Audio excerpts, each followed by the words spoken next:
আপনারা দেখতে পাচ্ছেন আজকে ভিডিওতে নিয়ে আসলাম, অনেকে গাছের গোড়া নিয়ে কনফিউশনে থাকেন যে আমার গাছের গোড়া লাগবে মোটা। তো এই দেখেন এইগুলো মোটা সাইজ।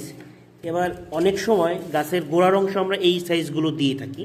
তো এইগুলো কিন্তু একেবারে পুরোপুরি একটা গাছের গোড়ার অংশ। হ্যাঁ, সাইজ ডাজেন্ট ম্যাটার। এটা মাটিতে ছিল বলে, নিচে ছিল বলে এটা এরকমভাবে দেখাচ্ছে, বাট এগুলো কিন্তু একেবারে পুরো গাছের গোড়ার অংশ। দেখেন একেবারে নরম, আলুর মতো করে এগুলো গলে যাবে। এই যে এগুলো একেবারে শিকড়ের উপরের অংশ, যেগুলো একেবারে মাটিতে থাকে।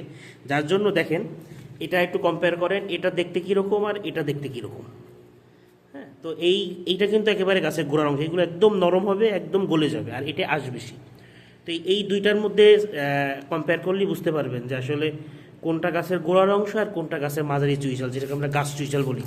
সো এইগুলো হচ্ছে গাছ চুইঝাল, আর এটা হচ্ছে হলো গাছের গোড়ার অংশ, যাকে আমরা এঁটো চুইঝাল বলে থাকি। হ্যাঁ, এগুলো পুরোপুরি এঁটো চুইঝাল। অনেকে আমরা সাইজ দিয়ে কম্পেয়ার করি যে এটা মোটা না, কিন্তু আসলে এই সাইজগুলোও কিন্তু মোটা, এবং এইগুলো দেশি চুইঝালে কিন্তু বেশি মোটা হয় না, এরকম সাইজ হয়, এবং এইগুলো আর কি বেশি স্বাদ। হ্যাঁ, তো আপনারা যারা অর্ডার করতে চাবেন স্ক্রিনে দেওয়া নাম্বারে কল করবেন, অথবা মেসেজ দিয়েও আপনারা অর্ডার কনফার্ম করতে পারবেন।